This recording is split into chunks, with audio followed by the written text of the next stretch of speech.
3, 2, 1, go. Bro, like they always adding little stuff here and there, and like you gotta catch it sometimes.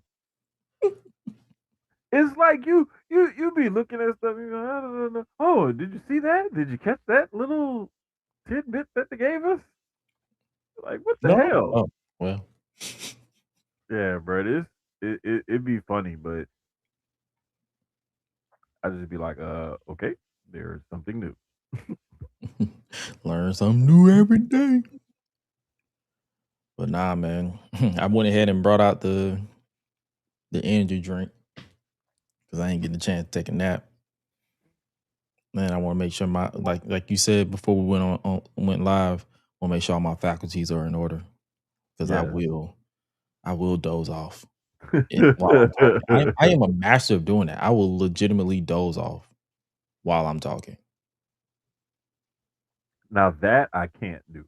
I wish I could just fall asleep, but I can't. It's like my eyes. My eyes are still open, but my brain shuts off. See, no, and that's the part that makes it hard for me to go to sleep because like my brain don't like to shut off. It just keep going, and then I just be up. So, but nah, man, I'm glad we came back because it's a good week to come back. Yeah, man. Sometimes we just need a week off. You went out of town, and hopefully this episode isn't as off the dome as we was on Thursday, because Thursday's episode was legitimately off the dome. Everybody was kind of sort of checked out a little bit, but we weren't at the same time. So if you enjoyed that episode, hey, you might enjoy this one. So I'm gonna go ahead and press this button so we can get this show on. Hit the button. Push the goddamn button. Push the goddamn button. You are the cream of the crop. Cool kids step to the front. Cool kids, too sweet sign for the click. Gotta give the people what they want. Gotta get around the cake quick. Yeah, I'm like Seth with the outfits. Coming in hot, too live on your outlets. Running these streets like the prophets. Thank God for the new day, can't stop it. Jay Uso with the yeet. Eat, sleep, flex, and repeat. Whole new swag with a price on the tag like Javon on the young OG. Better recognize on the mouthpiece. See the power level gotta increase. Bringing content on the daily. Feeling like Gresh Unleashed. Greetings and salutations, ladies and gentlemen, boys and girls, non-binary pals, baby mamas, baby daddies, and everybody in between. Welcome back to the GRESH UNLEASHED podcast. This is episode 165. The show to bring you good vibes to the best of our abilities. Joining you as always, the voice that does the most, the purveyor of mischief, Gresh. And joining me as always is my partner, my guy, the giant of the familia. He is none other than Jermaine, the giant. What's good, brother? Nothing much, bro. I'm here. Bro, man, fifth floor. From the fifth floor. What we took a week off, like I said at the top of the stream. How was your week off? How was your week off, my brother? Last couple of weeks been kicking it with the fam every weekend, so it's been like good last couple of weeks. That's the best time because I think I told you. Last couple of weeks, I think not last week, but the week our last episode that we did, that Sunday I left. I just went to spend time with the family, met the youngest niece, who is very well aware for her age. She's very well aware because it's funny. Like my brother, for some reason, gave me her while I was out of it because fresh out, I wouldn't say I was drunk, but I was exhausted and had a beer. So my brain I was like, I'm mentally kind of slowly. He gave me her, right? And for some reason, he even took a picture of it. I held her, but then I grabbed the back of her head like a baseball. What? So I'm legitimately holding her head like this. Wow. And I'm just like, and Hey, when I came to nice the and next day, I said, secure. "Brother, why you do that?" He said, "I don't know." He said, "This shit was funny." I was like, so that was that was a family moment I would definitely explain to her when she gets older. But she did get comfortable with me real fast because, like, I think the very next day, she legitimately fell asleep on me repeatedly. Like Damn. she was I set her up like normal because Yeah. she's so tiny. So it's like I Yeah. held her Yeah. like this, watching Mhm. the TV. She was like getting. At first, I thought she was like uncomfortable, but she was looking Yeah. for a sweet spot. So I was Yeah. just Yeah. like, "What's Yeah. going on?" So I didn't panic. I'm just like, I'm watching TV with the Yeah. other kids, and the next thing I know, I'm hearing. I'm like, "Oh, she don't Yep. fell asleep." Yeah. Bro, like, cause they have that little breathing pattern or whatever when they sleep. And once Mhm. you start hearing that little like, that's a wrap. That's a wrap. It probably helped that I fed her too. So I literally Oh. had her like this, and she just like soon as she got burped, Mhm. my brother gave her back to me, and she just Oh, yeah, it was it night was a time. wrap. So, Yeah.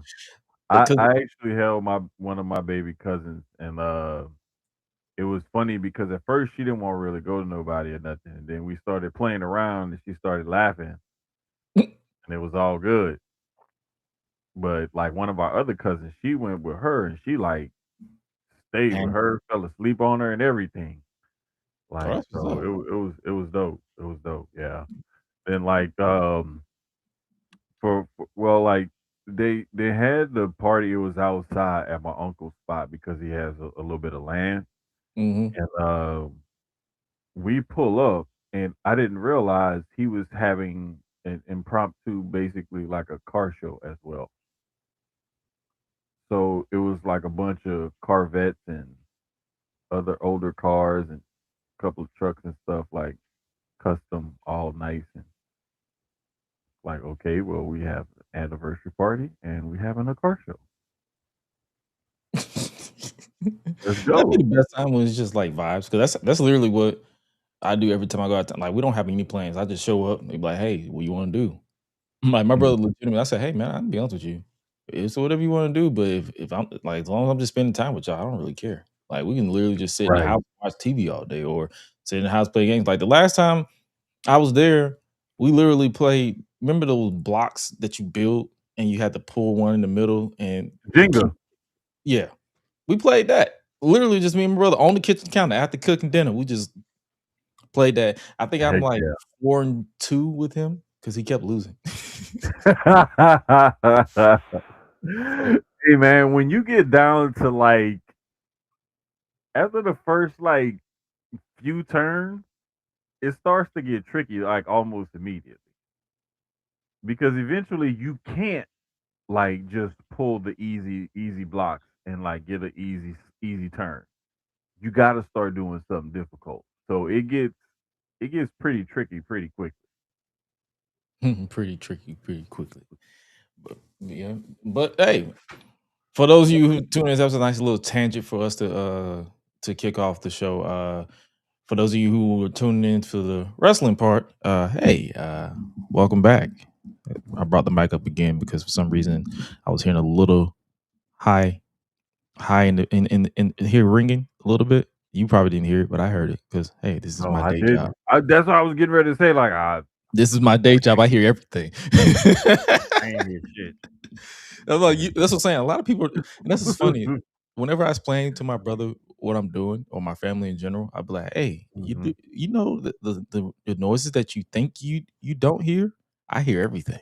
Like I hear the whispers. My ears are trained for this shit. But nah, man. But what we aren't trained for is professional wrestling, and we're gonna talk a little bit about SmackDown. We're gonna talk a little bit about SummerSlam and even AEW Redemption. Um, More so, because I gave my predictions on Thursday. I'm gonna get your predictions as well. Run down the card, Hmm. and we'll just predict what we think is the match of the night. That or we could be a match because so far I think it's like 10 matches for Redemption. Bruh, you know with AEW pay-per-views, you gotta look it up like the moment you're talking about it because it can change literally at any second. That is also true. Wait, why am I? See, I hate when some of these pop-ups be popping up on when you go to Google Yeah. when they ask you certain little questions and stuff. Because I'd be like, bruh, like I don't know, I don't care. Like I thought I was just typing in on Google. Why y'all got me doing all this extra stuff? It's still currently at 10 matches. Currently at 10 matches. All right. So, but Still yeah, currently at 10 matches. we'll definitely talk about that a little bit, and then that's pretty much. Well, also we'll talk about WWE Unreal, the latest season. I think it was season 3, and then we'll talk about Dark Side of the Ring this week, and then a little bit about what's going to go down next week because I believe there's like we got another. It's not a match spotlight. It's a rest. We're back to the original format. Where you want? Where you want to take us? While I crack over this energy drink. let's let's start. Let's go ahead with SmackDown first. Let's switch it up this week. Let's go with Cool. SmackDown first. Cool. Uh, we kicked off the show with SmackDown with the contract signing because you know WWE loves their contract signing. Is Nick Aldis and Gunther making their match at SummerSlam official? Hey, I'm glad they finally pulled the trigger on this, and I know some people are upset Why? about the fact that Gunther is facing Nick Aldis because they're like he's supposed to be the career killer, and why is he facing Nick Aldis? And people gonna complain about any and everything. You could just be living your best life, and people gonna be upset about it some kind of way somehow. So who cares? But I can kind of see the dilemma in this, whereas it's kind of similar to when he fought Pat McAfee. The only exception to this portion of this presentation of it is Nick Aldis actually has some background as a professional wrestler, a very respected professional wrestler. He's a former NWA champion. And So TNA, if you care. yeah, so it's not as bad. Like if he has a decent showing against Gunther, but still, people are upset because they're saying it's taken away from Gunther's mystique. But if you follow Gunther's career, and I've said this on the podcast before, their thing with Gunther is they build him up. He has this streak of invincibility, and then he has moments where he gets shown chinks in his armor, and it drives him nuts, and he goes into these spirals, and I love it. I love the roller coaster that they take his Humanizes. character on. Yeah. Because I mean if you have him just mowing down everybody and career killing everybody, who does he have left? He can't end the career of everybody he fights. Because then who would he have left to fight? Oba. And then once Oba ends him, and then it's just like you end the WWE with Oba Femi holding the title and nothing else ever coming against him? Like you just end it? You don't end WWE. That's not how this works. Facts. This isn't a I'm not TV mad show, at it. people. I wasn't mad at it. Like I believe I think they said in order for the match to happen, Nick Aldis had to surrender his GM rights until after SummerSlam. So I'm like, oh, he's just not going to be GM for 2 weeks. Pretty This much. is a mini vacation. Pretty much. But And nah, I can't wait until afterwards because they can keep this thing going kind of sorta with all this regaining his GM title and duties or whatever. That does not look like Nick Aldis. no, I'm pretty sure that's AI. Yeah, that looks like some British actor named Aiden. Or the dude who played the vampire Lestat on Interview with the Vampire. Yeah, Sam something. it don't look like Nick Aldis. Bottom line, Nah. it looks like someone totally different. But anyway, they could even keep this going with, like, let's say Gunther beats him, and then Gunther can now tease all this about beating him and this and that. I'm not So mad at it. there's teeth on this. There's ways to go with this, and I'm loving the fact that they're actually giving all this match, and it's taking Gunther's attention away from the title picture and everything. And now Sammy is on a different thing, Gunther's on a different thing, and so it's because most people would have thought that they would have had those two guys go at it for them losing the tag match and missing out on their opportunity, and they Nope. decided to go in a different direction. Basically, I'm glad you mentioned Sammy. That leads to the other match that was confirmed from SmackDown because Finn Balor defeated Damian Priest, Royce Keys, and I'm drawing a blank. Who the fuck did he And beat? Balor, Damian Priest, Royce Keys, and Trick Williams. Trick Williams. Boy, that was a bad blank. But yeah, he won the Fatal 4-Way, and Sami Zayn, he went on a tangent backstage about how he got screwed. And when you look at it, he kind of did get screwed. So it's like I can't even get like how sometimes you like he's just a bitching to just a bitch, but it's like this man's kind of justified in his bitching. So it's like you can't really. He got a point this time. Yeah, I was like, this nigga He got a actually point. got a point. I mean, it's one of those things where you look at it, you be like, okay, he's doing the crazy conspiracy theory character thing, but he has a point. Like last time, he was just flipping out, just wilding out. This time, he actually has a point. So Especially when you watch the show. yeah, his concerns are very, very valid this time. So he actually has a reason to crash out this time. It's not just blindly crashing out. And so I think that adds a little layer of depth to the character. It's not just bringing it back to the same old, whiny Sami Zayn conspiracy theory character out of the blue. It's actually like, nah, like I got legit beef with the way things are going, and so I'm pissed off about it, and I'm not gonna stand for it. Like I will that's not different stand for from this. conspiracy theory, like the world is against me, the sky is falling, Chicken Little type of character. Yeah, that's true. So with that, we have the number one contenders match between Finn Balor and Sami Zayn set for SummerSlam as well. It feel like they're just throwing a lot of matches on SummerSlam I I'm gonna put just to it to fill you the like time. this. It's gonna This be a good one, show. no. It's gonna still be a good show. We're gonna get good matches, but I think this one was the one that felt like that to me Yeah. because Sammy complained. He got named into the number one contenders match. You have this fatal four way to determine who's going to fight him in that number one contenders match. And he's like, all right, we're going to do this at SummerSlam. And it's just like you did all of that, like pretty much the week before you decided to have the pay per view or whatever. And it's just like,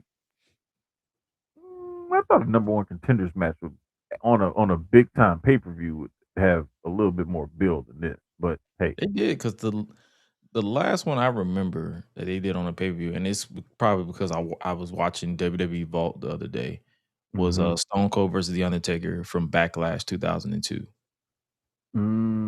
That was when they mm, had the undisputed title on both shows, and they was like, and because it literally came back to my memory on how they built to it. So originally, The Undertaker wanted to be the number one contender for Triple H's title, but Vince was like, actually, since Ric Flair, they had a coin toss or something, and he was like, no, actually, I can pick the number one contender. And that's when he named Hogan.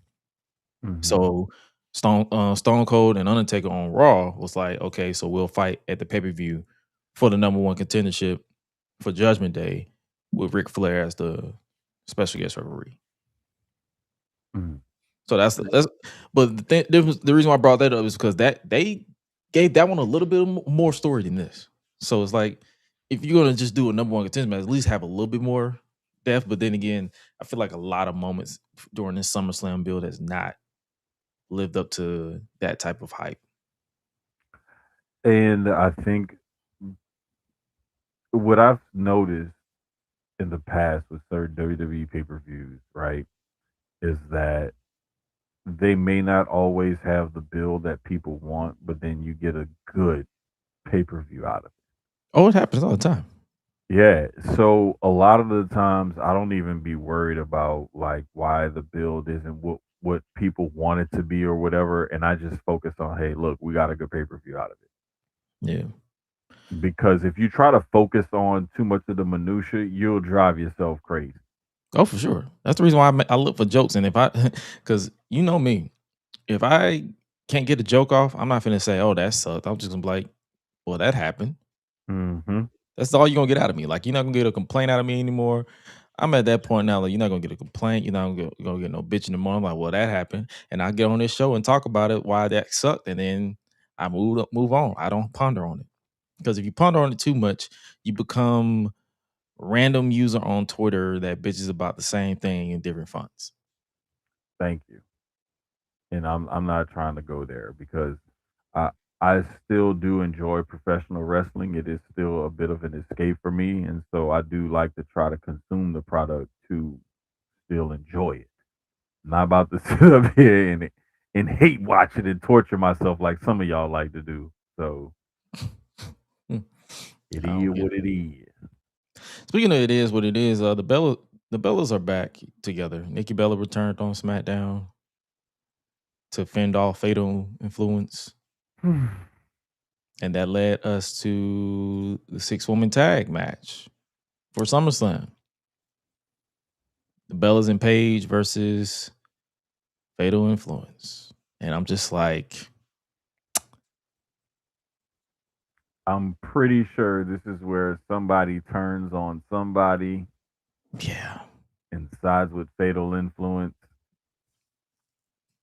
I s- when they made this match official, I texted chat one of my group chats. It might have been enemies, and I was just like, I had a moment of misogyny in me. Because I was just like, why the fuck is this on? Why the fuck is this happening? Why did you make this for the pay per view? Like, that was my first moment, and then I was just like, Yeah. but then I was just like, no, I get it. You got legends, got the new ones. Mm-hmm. Mm-hmm. Likely the Bellas are going to turn on Paige because they're going to probably blame Paige for them losing the time. Whatever excuse they're going to come up with, because it feels like people in that creative meeting be just playing hot potato anyway, so it doesn't Mm-hmm. it doesn't matter. Yeah, I was just like, when I was, because I think I said, why the fuck is this on SummerSlam? Why this I said this shit should be on SmackDown before, like the night before. Bruh. This should be on the SmackDown or the bare minimum. This should be a pre-show match. Yeah, y'all doing pre-show matches now. Back again. Put that on the pre-show. That was my first thought, but I was just like, no, Fatal Influence. They need the opportunity. They need, even though I still to this day feel like JC James should have been in that ladder match, but I'm not finna harp on that shit. But It'd been a nice way to introduce her to the main event scene, or at yeah, least dip your toe in the water and see how it works. right. But they was like, no, we're gonna play it safe and just have all our previous hitters in Chester Green. So Say, bro, I'm not gonna lie, that damn ladder match, like Chelsea's gonna do something ridiculous. she's gonna do something stupid. She is gonna do something ridiculous, and it's like, bruh, I love Chelsea Green. And you need people, you need more Chelsea Greens on your roster if you're going to have a successful roster. Because and the reason why I say that is you need people on your roster who know their place, who appreciate the business for what it is, and know that everyone has a place on the card and a place in the business. And sometimes your role is top guy, sometimes your role is make the top guy or help make the top guy or girl, however you want to call it. Person. And Yeah. person, yeah. And Chelsea knows her role, understands her role, and plays her role very, very well. Oh yeah, for And sure. Like, I don't you ever need push people back. like Like, that. I'm not the type that's gonna be like, oh my God, Chelsea deserves better, this, that, and the third, because it's like Mhm, she said it countless times. I know my place. This is what they see in me. I'm gonna make the mhm. best of every opportunity they give me, and I Right, am good. right. That's why whenever, like, when people, not even just trying to rope this in anything, but like that's why when a lot of people get released or they feel like they deserve better, and it's like, I don't ever immediately push back. I'd be like, okay, I want to see what you do without being in this position. And then it's either sink or swim. And when you're good, I'd be like, oh, okay. I see they made a mistake by not putting you in the top spot. And when you're not as good, or if you're just subpar, I'm like, now I see why they put you there. Mm-hmm. But I'm not gonna make it my personality to just make you feel like shit for not knowing your place. I'm just gonna be like, now I see why they had you in this position. Case in Right. point, Rusev. Mm-hmm. When that man came back, I was like, oh, they're gonna give him a chance to be in the top scene. That man is not nowhere near that top scene. I think they've accepted that. He's like, you know what? You're a good top mid card. Yeah. And the thing is people were like, I know I heard some discourse behind that as well. And they were like, well, why did he have a problem jobbing out in AEW and all he's doing is doing the same thing in WWE? The difference is in AEW, let's just call it for what it is. Like, do you want to job out to people that you feel are lesser than you or don't have the type of career that you have or accolades that you have, or it's not feasible that this person would, like, you'd have a match, like a random match, and that person randomly beats you? Like, Yeah. because there's a lot of that goes on in AEW, and for a guy like a Rusev who tries to present his character as a certain type of character, if you just have him having random one-off matches with Speedball Mike Bailey on a random ass Dynamite, Speedball Mike Bailey goes over, how does With that no make follow up. Rusev look when you got this little bitty dude just randomly beating him on a random Wednesday night for no reason out of nowhere? It doesn't make sense for his character.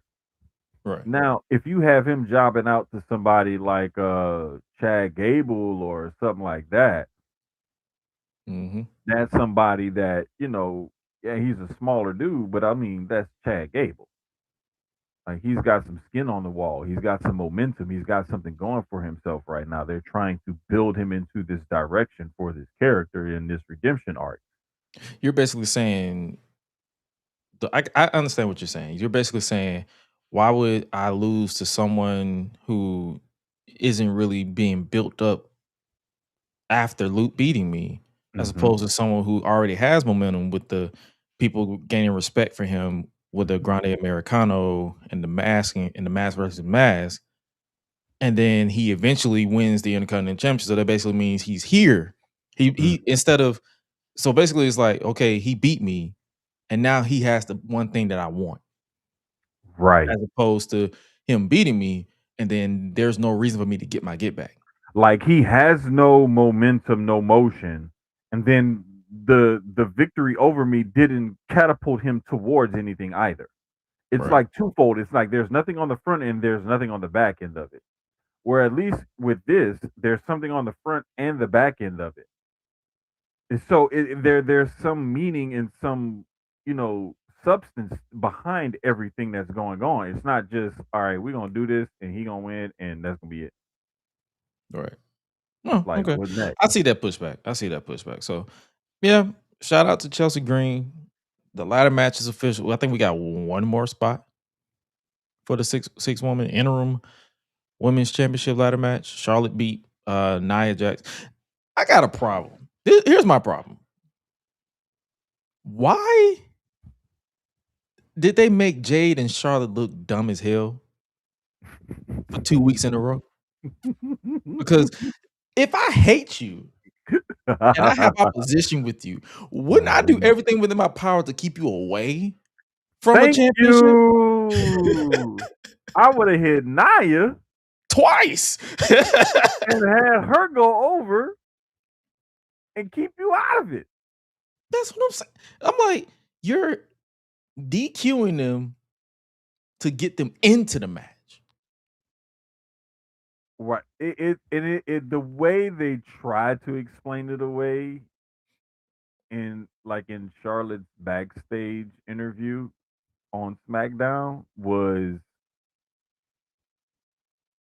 it was like, okay, you prevented me from getting into the match or whatever or something like that. Now I'm gonna get in the match to prevent you from winning the match.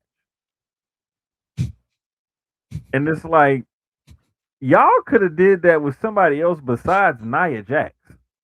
Twice. Like, bro. Where the fuck is Jordan? Where is Jordan?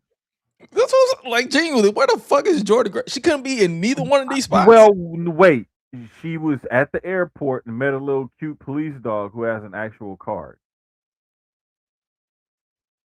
So she was traveling somewhere. I don't know what the hell she was doing or where she was at, but she was traveling. What the hell? Amazon delivery person. Bro, Ring doorbell is getting fancy. How the hell they know it was an Amazon delivery person at my door? Oh, I got that too. Bro, what this new update is kind of freaky because how the hell did the Ring doorbell know it's Amazon? Is it Blink?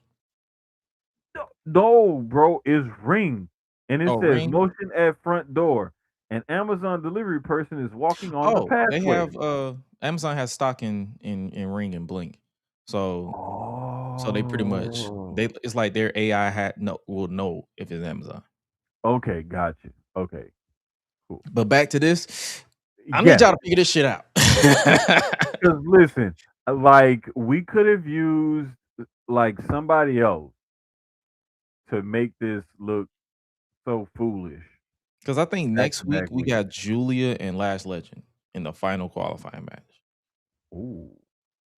Like that's the only match I'm like, okay, I don't know who I want to win because I'm always gonna root for Lash. Because she's local. She's a local. She's from the west side. Went to Westlake. Mm-hmm. But then I like Julia. Yeah. So it's like, but then again, they don't have that outside of Jay, they don't have that many giants or heavy hitters. So I wouldn't be surprised if they have Lash go over. Yeah, because I love Lash. Respect the Trick Williams, but Lash is thicker than elephant snot. And the funny thing is, if you watch Unreal, we'll talk about that in a second. She's actually a fan of elephants. Like she loves elephants. Bro, like I haven't even started. I was gonna start Unreal when I get because I'm about to go to work in a little bit after we leave this. Yeah. And I was gonna do it. I was gonna be watching that like tomorrow because I made Chipotle at home again with the smoked beef fajitas, the black beans, and the. You gotta send me that recipe, bro. What it is, and I shout out to my daughter. Like I gotta give her the applause button on this one because when I was getting off this morning, I was like, "Hey, can you take the beef? Because the beef fajita, it was like a damn near a 5-pound pack that I had bought this time, so it takes forever for that big ass like slabs of meat to defrost." So I was like, "Okay, I can finally cook because defrost." I said, "Hey, can you turn the smoker on for me? I'm gonna give you literally step-by-step directions on what to do. By the time I get home, the meat's gonna be sitting out, smoker's gonna be on. I can literally just throw this in the smoker, take you to work, and then this will get started while we're doing this. Save time." Right.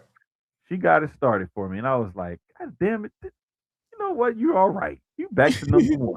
You're like, you know what? You were worth the seed. Back at number one. You were worth the seed. You were worth the reproduction. Like, I was gonna plan on watching it tomorrow because I'm gonna cook again tomorrow. Cool. I was like, I'm gonna sit down and watch Unreal, but I've been catching like little clips and people been talking about it here and there. And this one seems like it's going to be the season that's gonna be a little bit more interesting and not as like, oh my gosh, this is so stupid. Like the first 2 seasons. Oh, there's gonna be moments where you're gonna be like, "Oh, that's fucking stupid." It was still gonna be some of the moments. It's just a little bit, but it's not as bad as season 1 and 2. I would definitely right.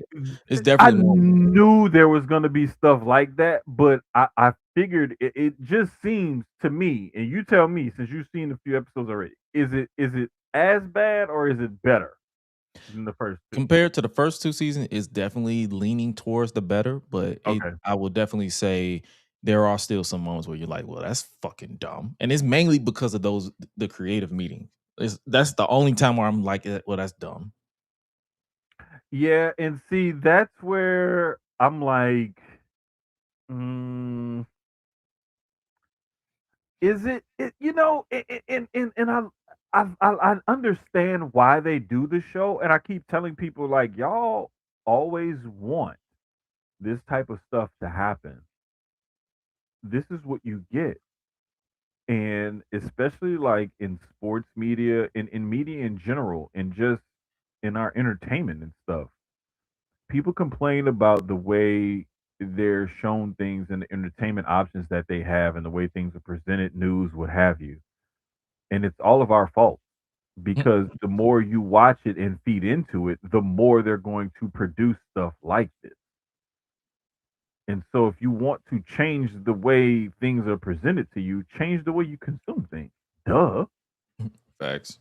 But the unfortunate part about it is that most of society loves train wreck TV and they love debates and they love all that manufactured BS. And so that's what we're going to keep getting because that's what most of society loves. Will definitely say this episode of Unreal is basically, well, this season is basically, it's focusing. I like the focus that they put on Trick and Mhm. Oba.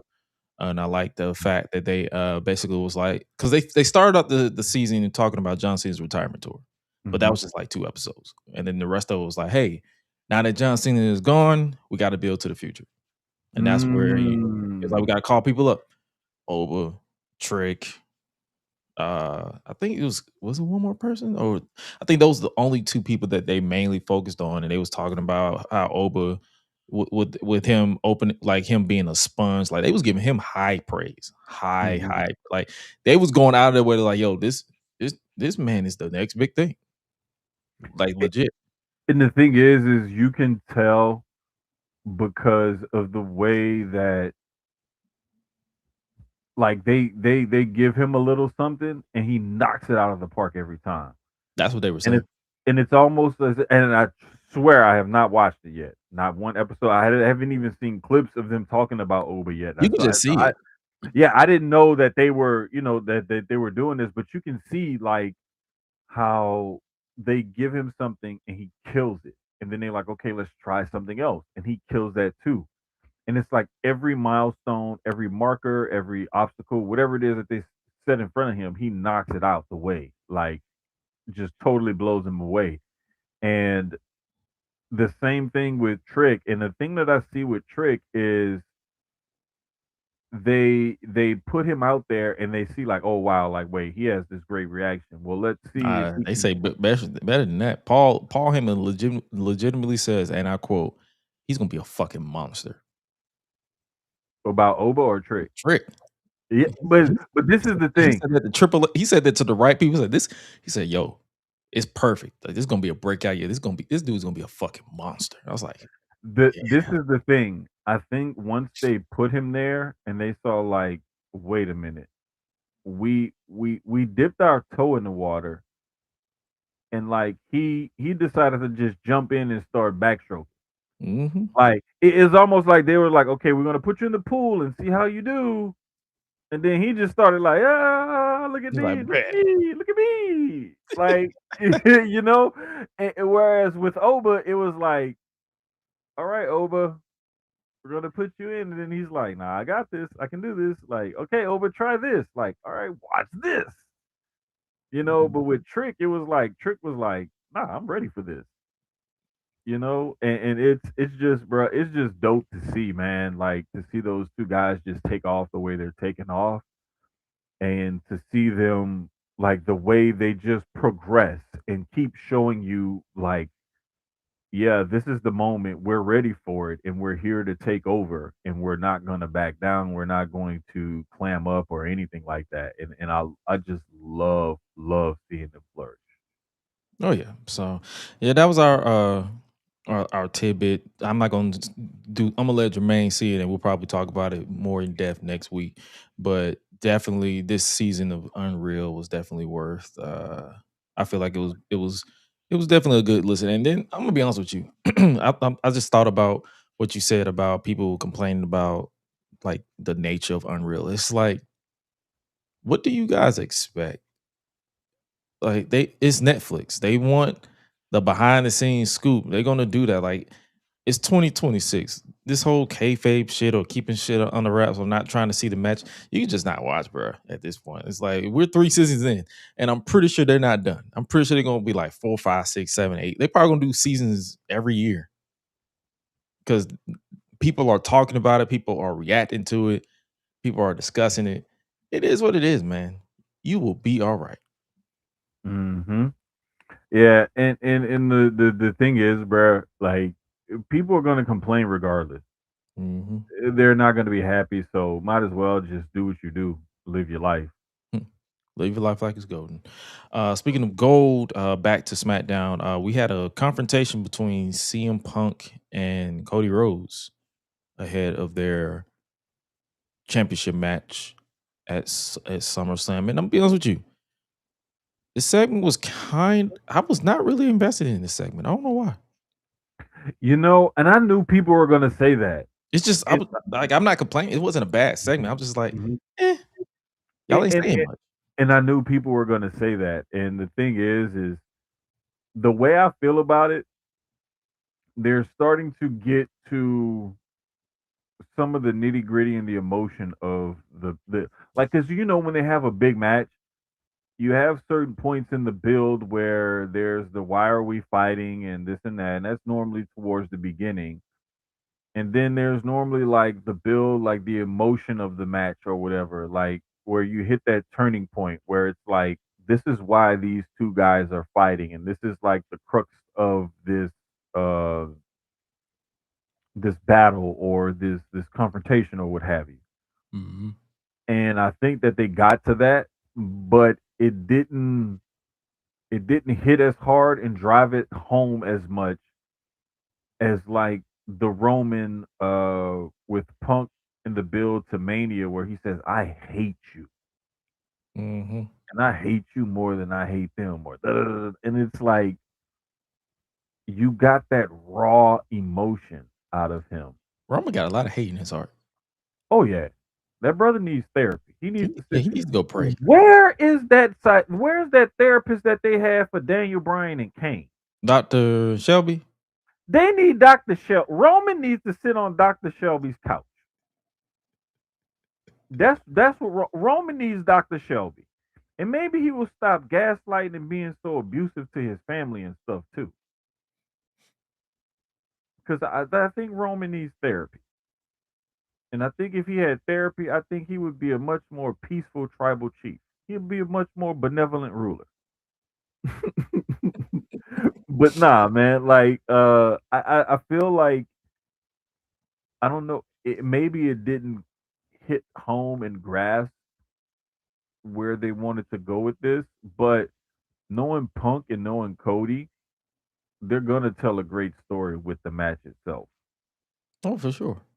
And sometimes these guys have had, builds and promos where it doesn't always hit like you want it to.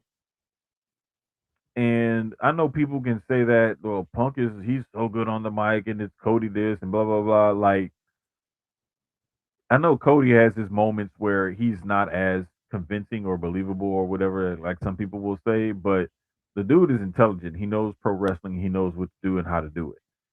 So does CM Mhm. Punk. They're gonna give us a good quality match. Like maybe they didn't captivate the audience with the build, but hey, I think the match is gonna be fine. Oh, for sure. So I'm not I'm not mad at it. It's just like that was just it. Like that's one thing I enjoy about these conversations is because some shit I enjoy, some shit I don't. Mm-hmm. At the end of the day, I'm gonna sleep at night because I don't harp on this shit. Bingo. The last bit from SmackDown we saw after the show because they've been getting in the habit of doing a lot of post show.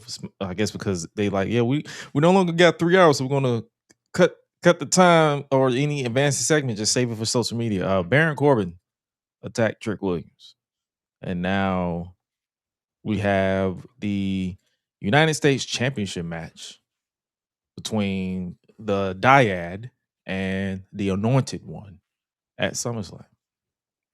And people were upset about this as well. I happen to love it. What they upset because about? I've been at work. I've been outside, so I really haven't really been catching up. people didn't like the fact that Corbin attacked Trick or whatever. I don't know. Like, why are you mad about that? They brought Baron Corbin back for moments like this to help build stars, like a Trick Williams. You want Trick to be built up, and you want him to be like this main event star, this big time play. Well, then he has to have feuds and stuff. He has to go through things. He has to experience things. This is what they brought Baron Corbin back for moments like this to help build guys like a Trick Williams. Facts. What's the problem? They pretty much. I feel like a lot of people forgot that. Hey, they just lost Sheamus.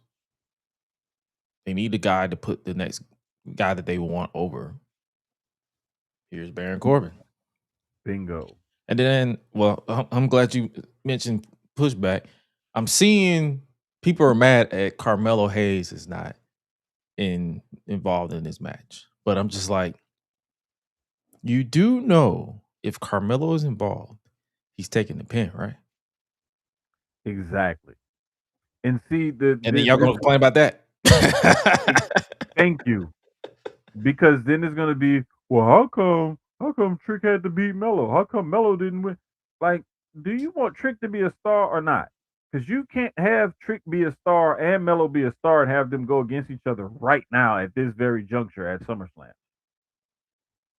Because Trick is ascending on his way to the top. Mm-hmm.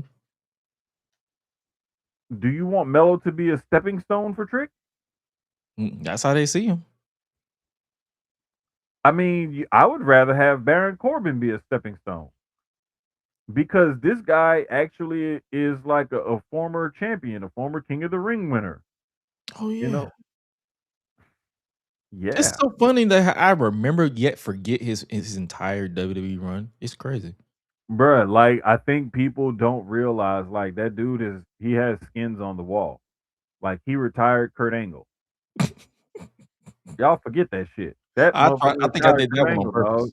I think I forgot that one on purpose. So I'm gonna remind everybody of this every chance I get. Damn it, Baron Corbin retired Kurt Angle. I'm like, what the? Because I think that was a moment where nothing followed up. I think that's why I was pissed. Because you know how we was talking about earlier with Rusev not wanting to lose people. I'm like, you had Baron Corbin retire Kurt Angle. He bragged about it for a few weeks and did nothing. Bruh, I will. And nigga didn't even sniff a world championship. I will forever bring that up because that was one of the biggest "what the fuck are you doing" decisions that Vince made when he was in charge. Like, bruh, you could have shot him to the fucking moon after that. No pushback. And I think what made it even worse is the fact that a lot of people was like, okay, yeah, you retired Kurt Angle, but you retired a beat down Kurt Angle. You didn't retire Kurt Angle in his prime. So what the fuck? It don't matter. That's what I'm saying. It don't matter. But I'm just saying, like, that's what a lot of people's pushback. Yeah, like I put him out the pasture though. Like, he's a legend in the game. He's a Hall of Famer, and I put him out the pasture. Old Yeller down. Yeah. Like, bro, they could have rinsed and repeated the same thing like what Jericho did at WrestleMania 25 when he fought the Legend. Mm-hmm. Same shit. But they rinse and repeat. They didn't. They like. I'm trying to remember what the fuck they did with Baron Corbin after that. They really didn't do much. I think he went on to win King of the Ring, and then COVID happened, and he was just like just there. Yeah, a good bit of that was some of that was with COVID, but also some of that was like it was just like the basically the what was the kid in Toy Story? His name? Andy.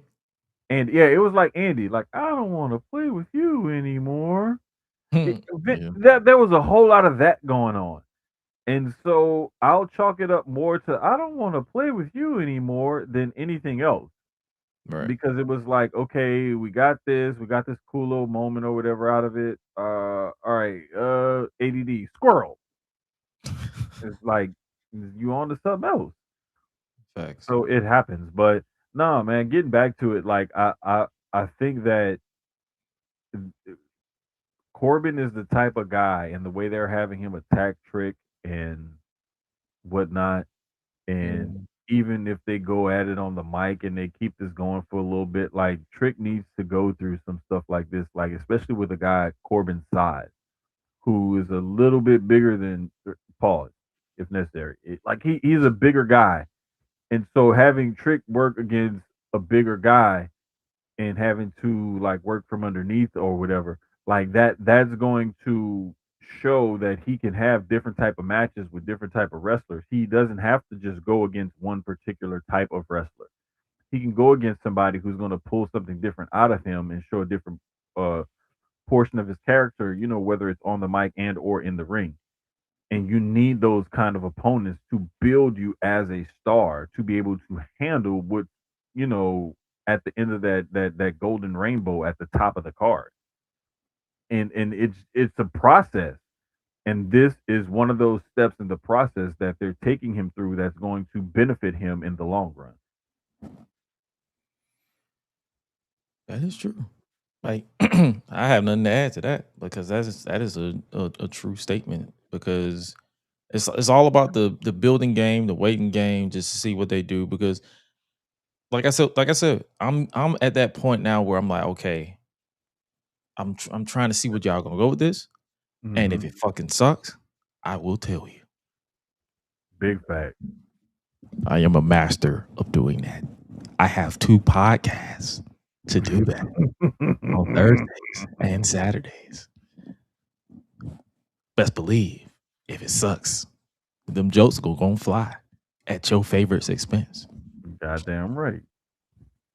But nah, man, I'm interested to see what they go like. Overall, what's your excitement level for SummerSlam right now that we got? How many matches we got? Like 10 matches now? Hold up. I I'm think finna it's pull it like up.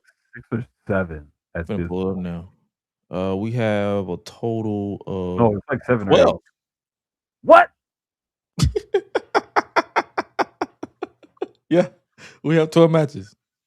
Nigga, I did not know that.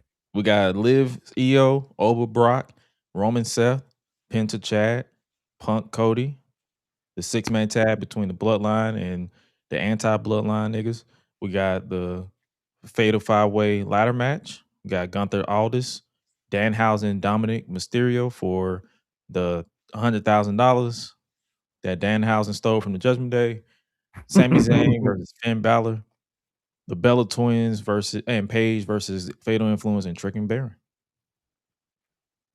Yeah, Bruh, I did not realize yeah. that they had 12 matches. 12 matches already. Yeah, man. Damn.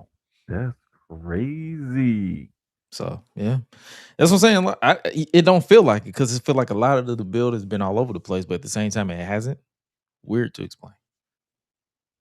Yeah, and see, this is gonna be one of them things where like next Saturday, I probably ain't getting no sleep. Yeah, we're definitely gonna talk about our schedule for next. Is it next Saturday? Yeah, so we'll definitely talk about our schedule. We might just push our show back either before. I don't know what time SummerSlam starts. Did it say it I on? believe it's 6. They've been doing 6 Yeah, o'clock. 6. So 6. So it's gonna be 5 my time. Well, no, see, here's the thing. That may be the pre-show. Or it could be the ESPN port. I don't know. I think it's the ESPN part because they do go live on ESPN for an hour. Who freaking knows, bro? Because they We'll be doing definitely find out. Put it this way, I'll definitely find out by next Thursday because I typically plug the show on Enemies. So it's like and if push come to shove that we have to go early, it's totally up to if Jermaine is up for it because my brother be having to get some sleep, man. I mean, like I know people think I'm a robot, but I actually do close my eyes at some point. But nah, and then also it'll basically be based off the fact like, hey, we already talked about everything on Thursday.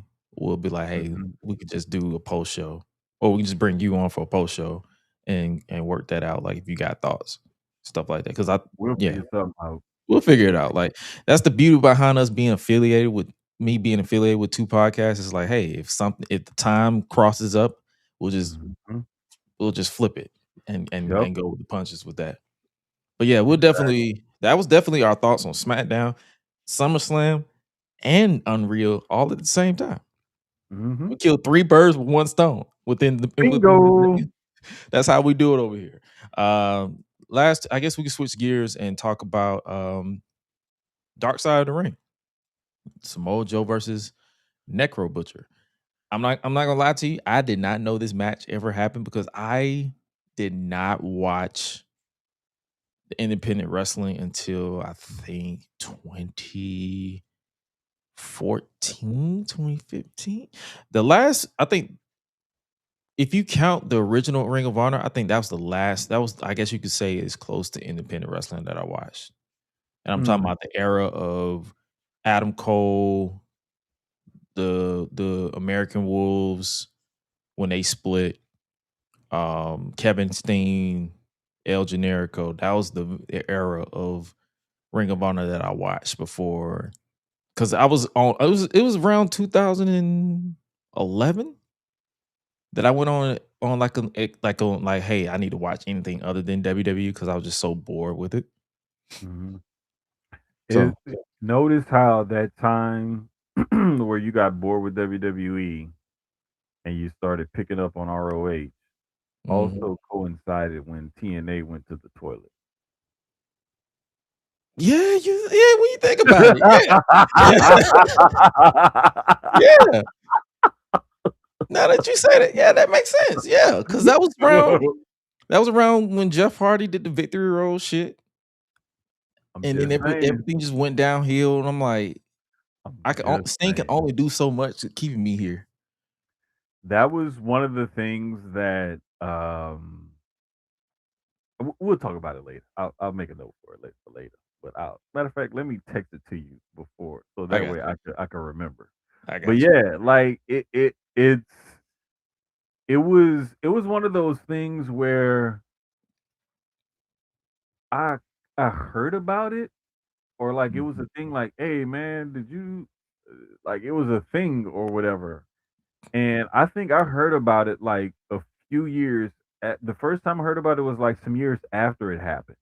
mhm, I want to say when Joe popped up in NXT, maybe, right. or it was something like that.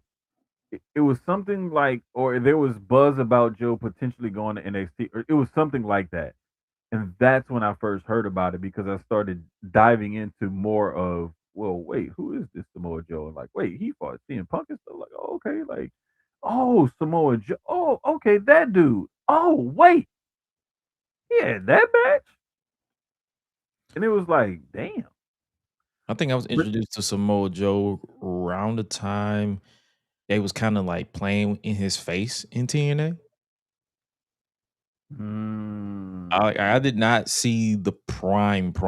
I did not see the, I think, nearly 3 year long ROH reign of Samoa Joe. I did not see that era. I did not see the TNA World Champion Samoa Joe. I saw the Samoa Joe get kidnapped by ninjas and come back with a penis on his face. With a tribal face paint penis on his face. Because if you look at that Samoa Joe face paint that he had, it was shaped like a penis. say, bro, What can I say except you're welcome? say, bro, like that whole period.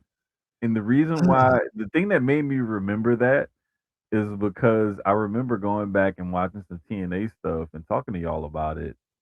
And then I remember like around that same time, I was like, what was going on in WWE around this time that TNA was this bad and people still didn't want to watch it?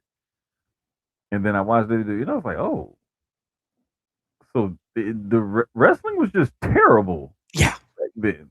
yeah. And so, and it's crazy because at that same intersection of those two being terrible, ROH was like on fire.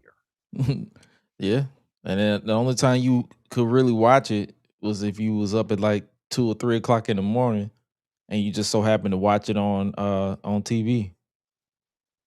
You didn't know the order of like everything that's going on. You just knew it was happening. And I think I had to start searching stuff like that, but I never came across Necro Butcher versus Samoa Joe. And then watching this documentary about it with Dark Side of the Ring, I'm just like, yo, this match was crazy.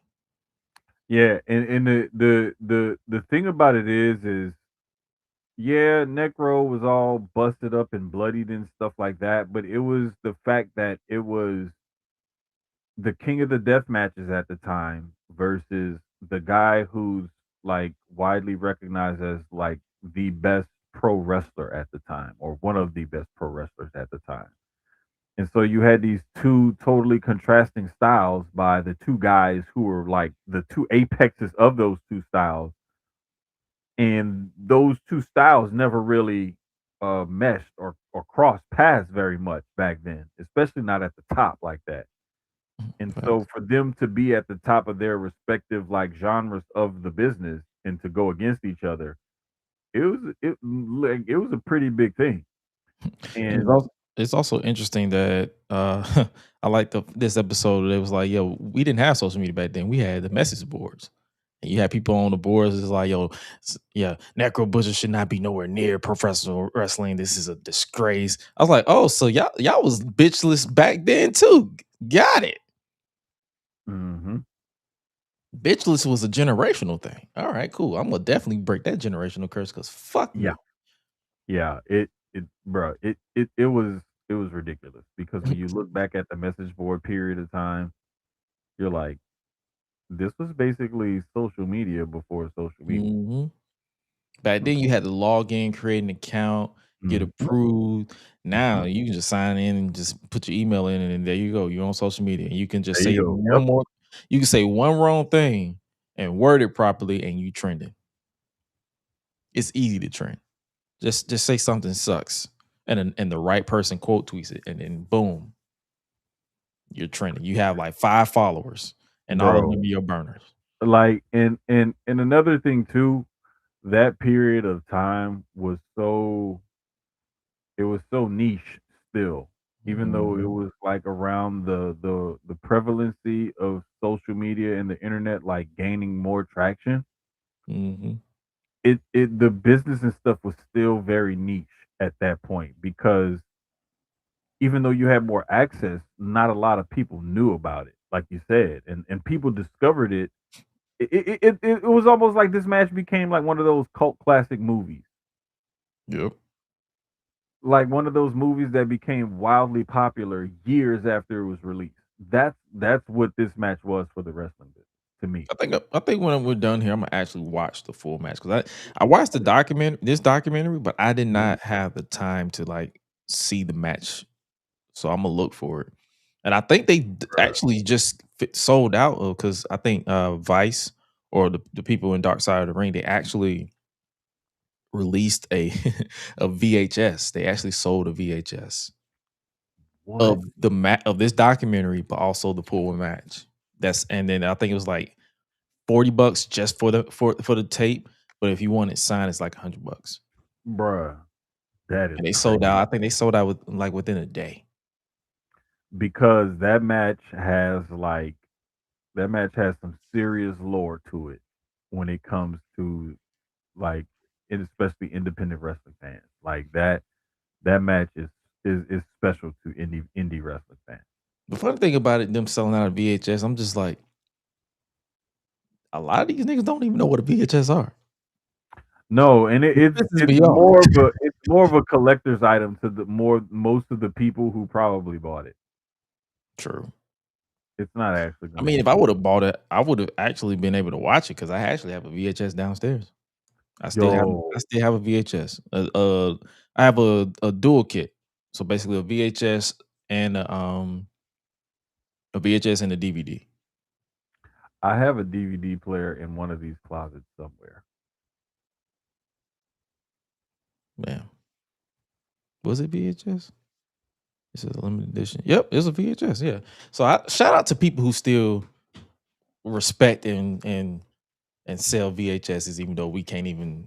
A lot of people can't even watch it because a lot of people don't understand the grind of VHSs, because you had to, when you're done watching it, you had to rewind it to watch it again.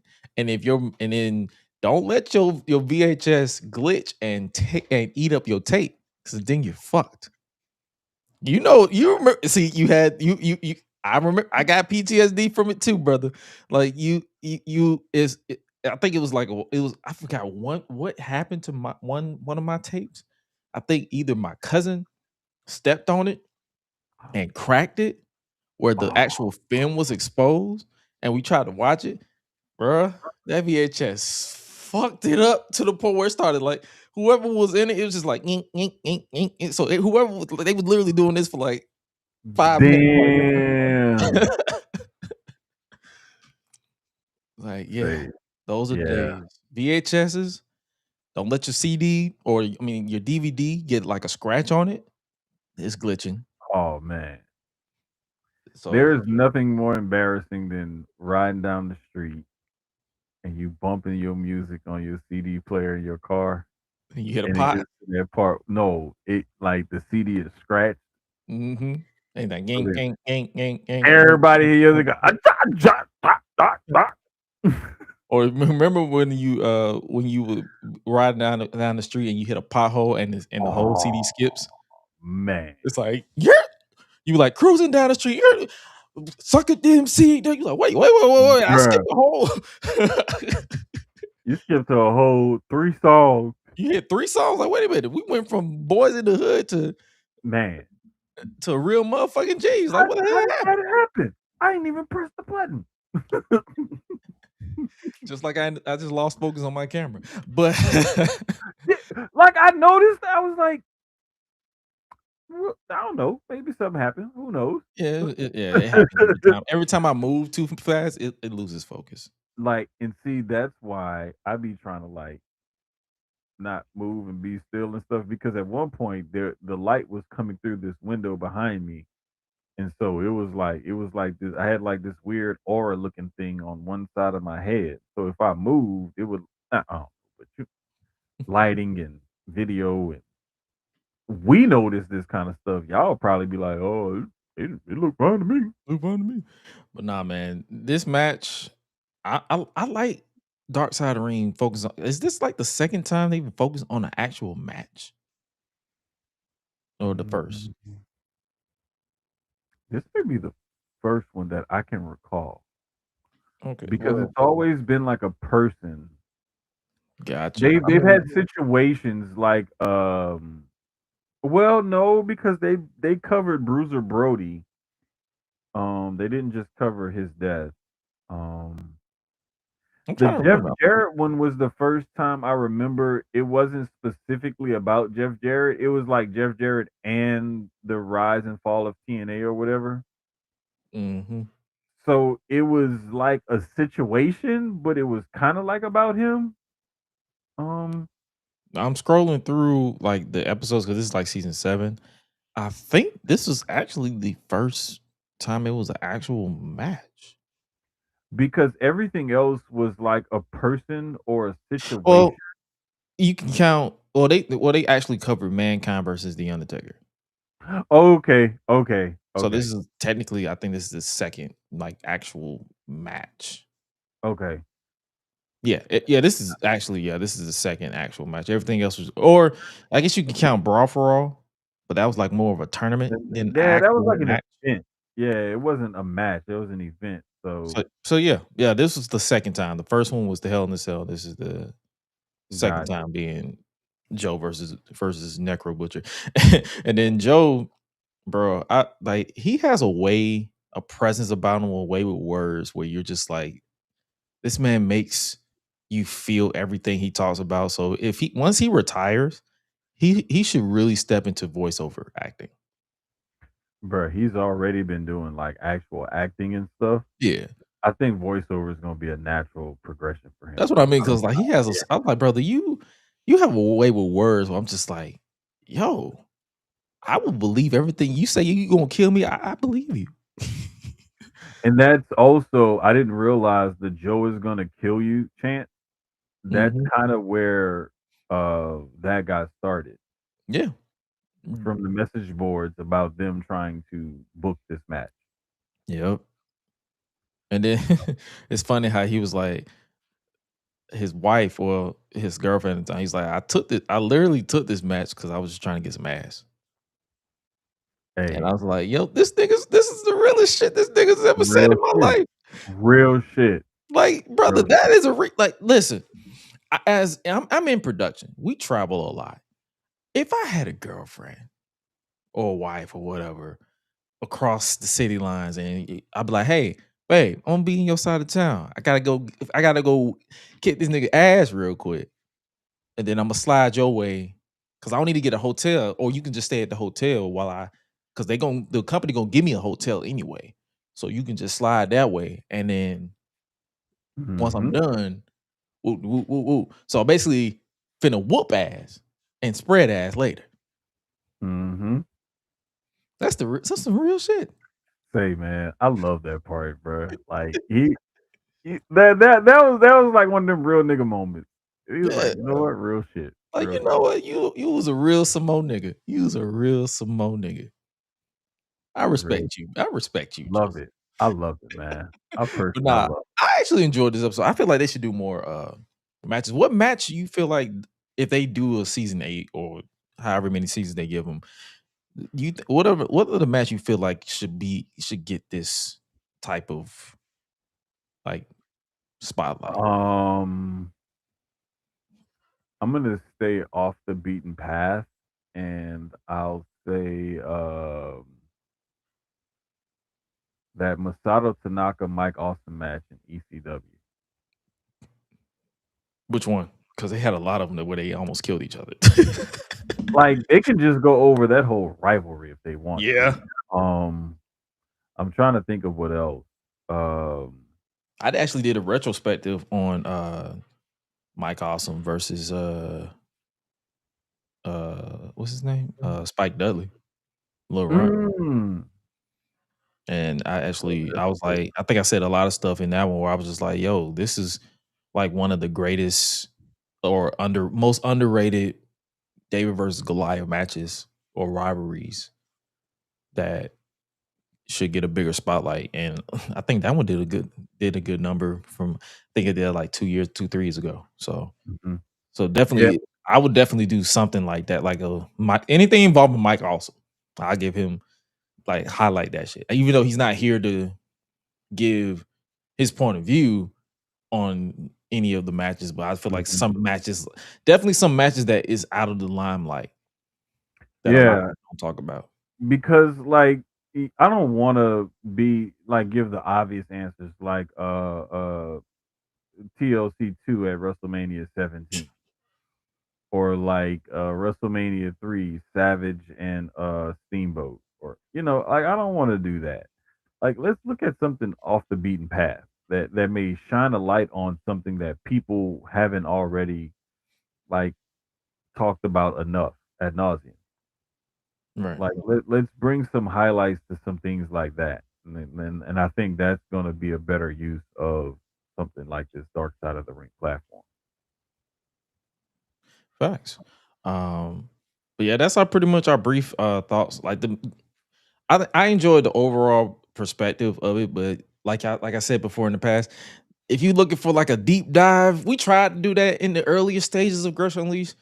We're not going to give you deep dives of like break down word for word, bit for bit for these type of things. It's just like, hey, we thought it, we enjoyed it. Here it is. Check it out for yourself. They actually been uploading full episodes on YouTube, so I really don't even need to get Vice. They be Yeah, it's like Dark Side is one of those things where I'm glad it's something that's available to wrestling fans now because it'll shine a light on some things that we didn't really know about, think about, or sometimes forgot about. Mhm. So I'm glad that exists, and especially for newer fans who are starting to get into certain things, Mhm. whether they're younger fans or older fans who are just now coming into it, like I'm glad platforms like that exist because it'll shine a light on some things that I think people need to see and know about. Oh, for sure. So we definitely gonna tap into that. I think next week is Big Boss Man. Let's focus on Big Boss Man. They're gonna talk about how he got it from when he got into the business. Because I did not know he was basically hired to be Jim Cornette's bodyguard. Big Bubba Rogers. Yeah, I did not know that. I was like, oh, I knew about Buddy Rogers or Bubba Rogers, I should say, when he was in WCW, but I did not know he started with Cornette. Mm-hmm. So shout out to that's gonna be. I saw a clip where I think Dusty Rhodes hit him in a chair, hit him in the head with a chair, a wooden chair, and it was like, yo, we forgot to gimmick that shit. So he literally, legitimately took a wooden chair to the face and it shattered, and his hat didn't even, but it tilted, but it did not move. And he just said he literally just put it back into place, took his jacket off, was like, I bet that's what you got, and they was just like, yo, this motherfucker's crazy. And I think they said they also talked about one part where a fan tried to hit Cornette, and Buddy literally just clocked him in the jaw and just shattered all his teeth. And it wasn't even a fan; it was an actual fan. I want to say it was one of them things. I want to say it was one of them things where they almost discovered by accident or something like that he had some athletic ability or something. But like they saw Said him he was do a bouncer. yeah, it was Somewhere. something like that, and like he was doing something, and they saw him kind of move or something. It was like, I wonder if he could, And they started bumping around with him. It was like, oh shit, we got something. I think it was one of those kind of situations, if I'm not mistaken. Oh, for sure. Like I can tell. They basically was like, yo, you look like you can be a wrestler. I got something I need you to do. And then it basically worked. Mm-hmm. So And those are oftentimes some of the funniest things about this business is when they stumble upon things by accident. mhm. And I love stories like I think that. they did that with Test too in the WWF. Like he was like just meant to be a bodyguard. And then even though he couldn't cut a promo, but he was basically like he was a sponge in the ring. Yeah. So Yeah. that happens a lot when you it's just the happy accident, if you will. So There I'm you go. definitely it's episodes like this where I didn't know anybody's beginning, where I'm just like, okay, I'm gonna watch this and see how I like it, and if it's boring, then it's boring. So I think that's episode 5, and then we got the Renegade. People already know about that. That was WCW's failed attempt at fake creating the Ultimate Warrior. We got a Paul Orndorff, a Missy Hyatt, and a Zach Gallen. And that's pretty much it for this season. We got like 9 episodes. And right now we're on episode 4. So hey man. About halfway through. Yeah, they pretty much focus mainly on TNA for the first 3 episodes. Mhm. So there's that. But yeah, that's our brief thoughts on Dark Side of the Ring. Make sure you guys tap into that if you haven't already. And before we get up out of here, we'll talk a little bit about what's happening tomorrow, and that is AEW Redemption. We have 10 matches so far. We got let's go ahead and pull this card up. We have Tekla versus Willow Nightingale for the AEW Women's World Championship. Mark Davis versus Andrade for the AEW National Championship. How you Kenny know? Omega, you say, well, El Idolo, I should say. How you know? How you know? We got Kenny Omega versus Kevin Knight for the AEW World Championship. Chris Jericho versus Ciampa, or the Painmaker Chris Jericho versus Ciampa in a no holds bar match. Kyle Fletcher versus Bandito for the International Championship, where everyone is banned from ringside. Cajun Cope versus the Death Riders, Claudio and Pac for the World Tag Titles. Death Riders in Moxley and Ospreay versus the Young Bucks in just a standard tag team match. Sheeta versus Maya World, shout out to her. And for the AEW TBS Championship, got Jack Perry, Beast Mortos, Commander, Speedball, Mike Bailey, Nick Wayne just qualified, and El Khan in a 6-way ladder match to determine the number 1 contender for the AEW International Championship. And then we got the Bang Bang Gang, Jay White, Juice Robinson versus the Dogs, David Finlay and Clark Connors in a double chain tag match. Real shit. I was either Kenny Omega and Kevin Knight or Fletcher and Bandito is gonna be match of the night. Yeah, I feel like I definitely feel like Kevin Knight gonna feel like he got something to prove. That's definitely gonna be match of the night. That's definitely gonna be the men's match tonight for me. Yeah, for sure. I think Sheeta Maya World has a shot at being another dope match on this card too, because we see Maya World proving herself, and Sheeta can bring it. So I'm gonna be interested in seeing what them two ladies put together. And that ladder match, like low key, They gonna do some stupid shit. that ladder match is gonna be a spot fest. That's Yeah, gonna be like some. yeah, Hey, they definitely bro. gonna do some stupid shit.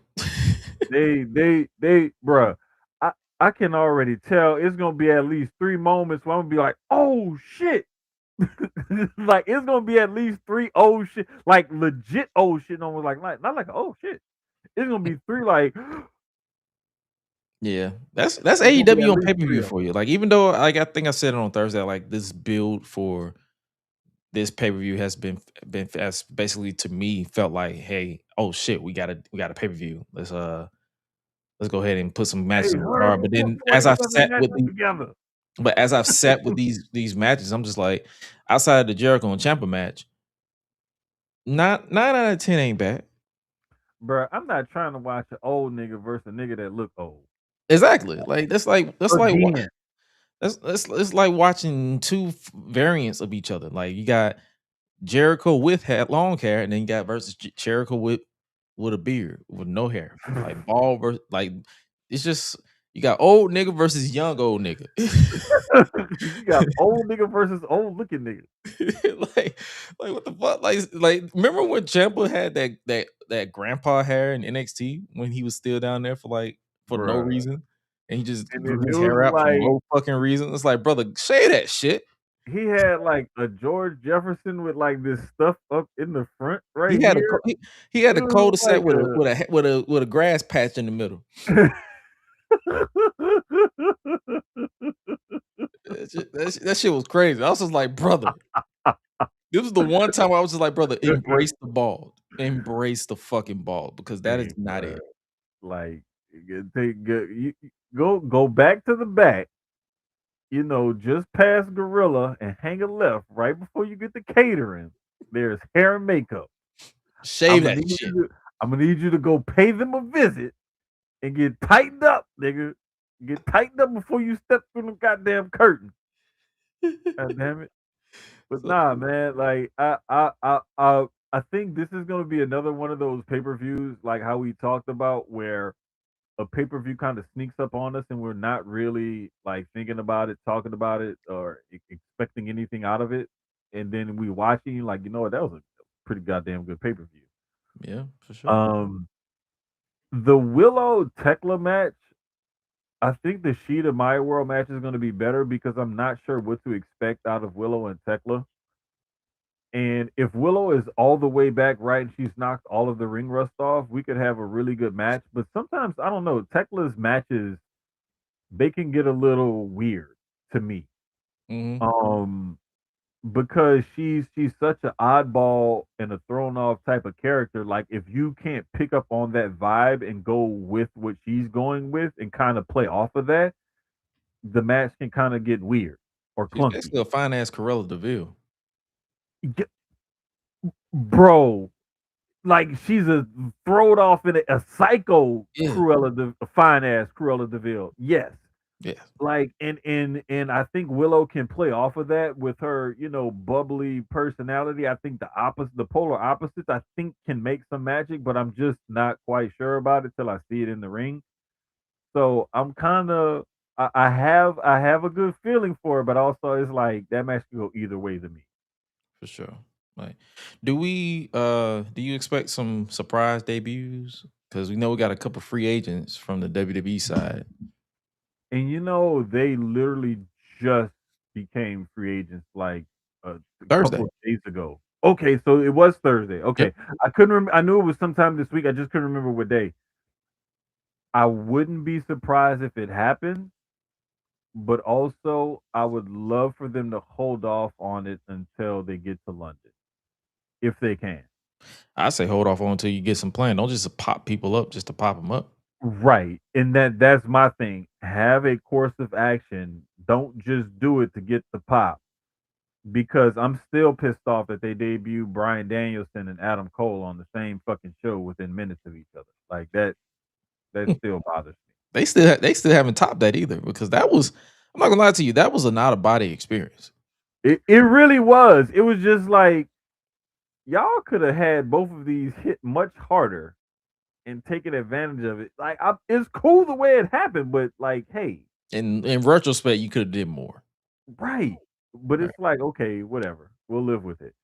So, but I don't know, man. They might decide to do it and they might not. You just never know with AEW. yeah, and that's the good and bad that you can expect with that. It's like, hey man, you can agree with some things, you can't agree, but I can tell you though, we are going to be doing a over on the enemy side, we are going to be doing a side cast for Redemption. No post Oh show because they shit. be ending so fucking late. I'm not staying up. I'm not I was staying just up. getting ready to ask y'all if y'all We was are gonna not doing a do fucking post show. I think that's one thing we've pretty much collectively agreed upon, or that's or sort of alluded to for these AEW pay-per-views. Unless something major happens, we not trying to stay up to like 2 or 3 o'clock in the morning for. And see, this would have been the Sunday where I could have been like, hey, I could slide through this Sunday because I'm not working this Sunday. Next Sunday, I think I'm working, but I'm not working this Sunday. So I'm like, hey. No. My brother got, because the thing is too, I gotta go to work the very next day because I told him, I said, if it goes too late, I'm probably gonna dip and just let them finish the sidecast. That's how it is though. So, but yeah, AEW Redemption is this weekend, tomorrow to be specific, and we'll be doing a sidecast over on Buzzer. I believe we're also going to be pushing it for everything else, but we're trying to push for you guys to check out Buzzer. That is what we are pretty much streaming these type of things from. It's BZZR. But other than that, what? So I think we're done. I think we're done here. So, hey, what song of the week that's just been pushing you for this week? Oh, let me pull it up. Let me see which one has I played the most this week on I'll be right back. Spotify. Oh, you know what? I'm going to say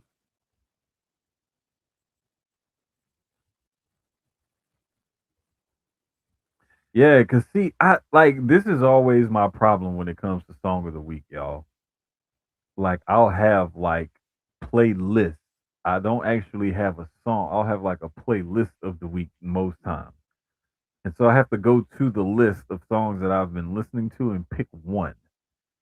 Um Out of all the songs I've been listening, because I listen to a lot of music at work, because when we working like over and you doing stuff like you want to have music to listen to, right? But I'm gonna go with the last song that was on the playlist that got played was "God Did" by DJ Khaled featuring Rick Ross, Lil Wayne, and Jay Z. That was the last one that was played. So I'm gonna go with that one. Did that one come in my playlist? It's a lot of songs that came in my playlist. I actually like that one, but it's because I have my dedicated gym playlist, but then I try to like listen to see what Spotify will cook up for me. So I got like a trap list, upbeat mix, and it's a couple of them on there that I actually added to my my playlist, and it was one that I'm gonna go with this week is called Holy Smoke by Indie Tribe, No Big Deal, and John Keith. And the reason why I picked that one is because there's a line in there where he was like, I ain't no junkie.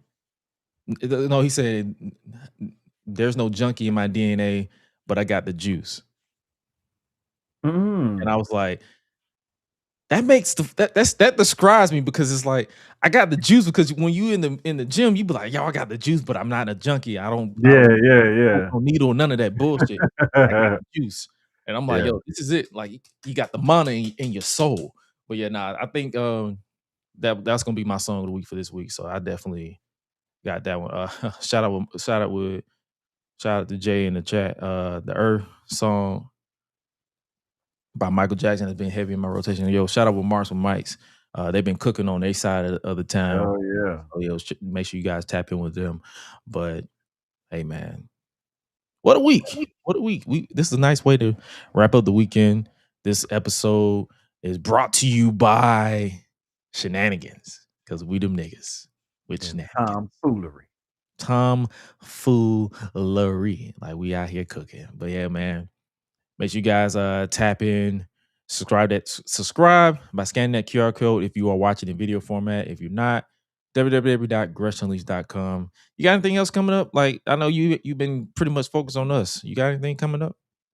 There are things cooking. There are definitely things cooking. Cooking with grease. Yeah, we cooking with some oil now. Like this shit is getting hot in the kitchen. But yeah, it's some shit coming up. Probably within the next few weeks, month or so. Be ready to actually make an announcement. That's what's up. That's what's up. Hey man, we appreciate y'all for rocking with us for the past hour and a half. Hopefully you guys enjoyed our conversation and everything we got going on. Follow yours truly at his Gresh. AO is Gresh everywhere else. Follow my guy at the _ Jermaine. If you don't remember all that, just tap in with solo.to/Gresh and solo.to/the Jermaine, where all of our links are attached. But with that being said, hopefully you guys enjoyed this and make sure you guys stay safe out here in these streets. And remember to always eat, sleep, flex, and repeat. We out, y'all. Be breezy. Hey man, I'll let y'all later. I'm hungry. I'm finna go get some food.